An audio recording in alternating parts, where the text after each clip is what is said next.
when we moved into our new facility back in 2000, we had the big Phantom at the Opry thing that was just kind of huge for us right off the get-go. But then we got really busy. Our numbers pretty much doubled the size of our church family. That is, over the period of the next 3 to 4 years, we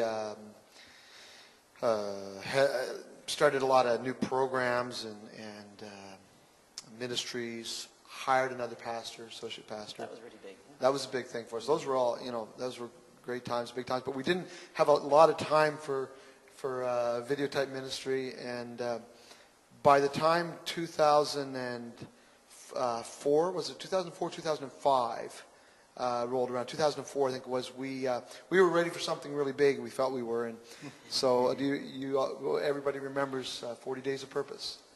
We did it as a big church-wide campaign. We launched more than 20 small groups.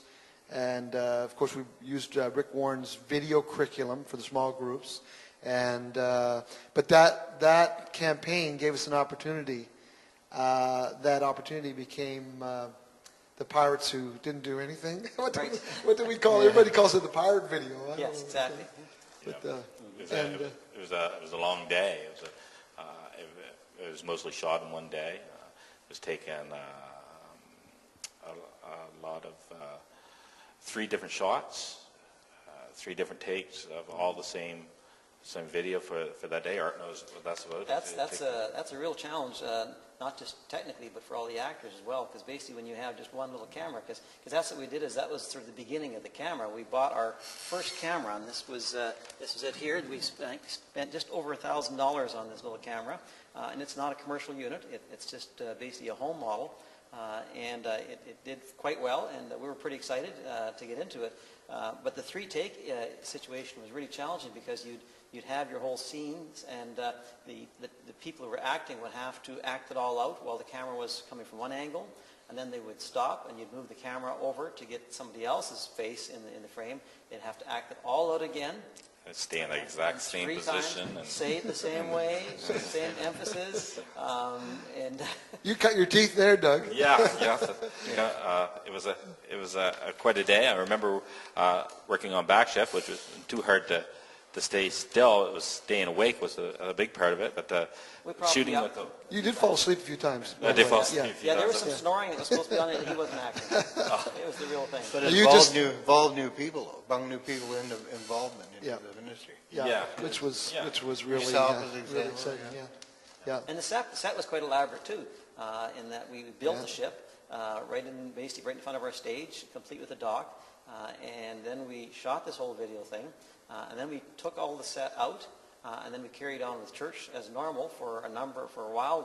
Then when the 40 days started, we then put the ship back in. And that was a biggie. A lot of work there. Pretty neat. Yeah. A lot of setup. Yeah. But it was tremendous. And this is the first time that we've done a video with a story to it and a message to it. Most of what we've done before was either really, really simple setting up the camera and letting it roll on an event, or just having a lot of fun. And this had as fun as it was, it had a serious message, a salvation message. Exactly. And you had just come to Christ, Doug, a few years previous to this. Yeah. And you got, this is my debut for acting. And you played Ugg the Pirate. Ugg the Pirate, And you who found the Lord. Yeah. Found the Lord. Led to the Lord by little Jimmy. Yeah, that's right. And people still talk about this video series. And little Jimmy isn't so little anymore. No. He's all grown up. I think he's going to have to make a...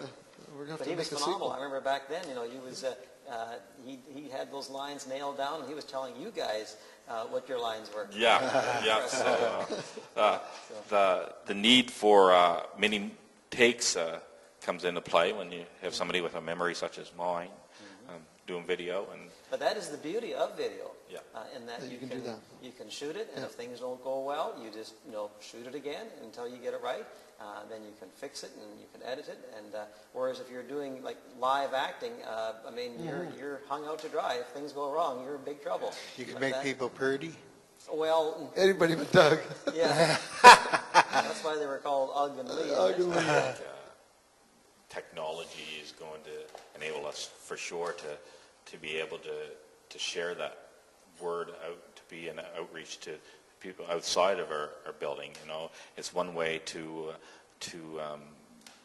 look at the future and be able to be seen on DVDs, for instance, like we did with these series and video. It gets to put us outside the church building, and for people to be able to see us in their homes and be able to hear the words spoken in our home is so important, and the quality of that makes all the difference when people want to watch it. Yeah.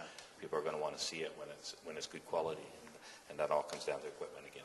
When they're giving it out for outreach too, it's a non-threatening way that people can take the word into their home, watch Very it at much, their leisure. yeah, that's They don't right. have to, feel that somebody's watched them and making a decision with it. And again, we're using the technology To do it. that's there, and we may not be professionals, but we're using the technology to get a message out. Yeah, And it's definitely a tool and a very useful tool, especially in our day as we move into the future. It becomes more and more crucial. Whenever there is an image on a screen somewhere, and if there's motion action, you can't help yourself but watch it. And so I think we recognize as a culture that like say for example, what's happening to newspapers, what's happening to radio. I mean, these are all things that are going away. But certainly video is becoming a bigger and bigger part of our culture. And that's another reason why, as a church, we want to keep looking in that direction and how to expand that opportunity for communication.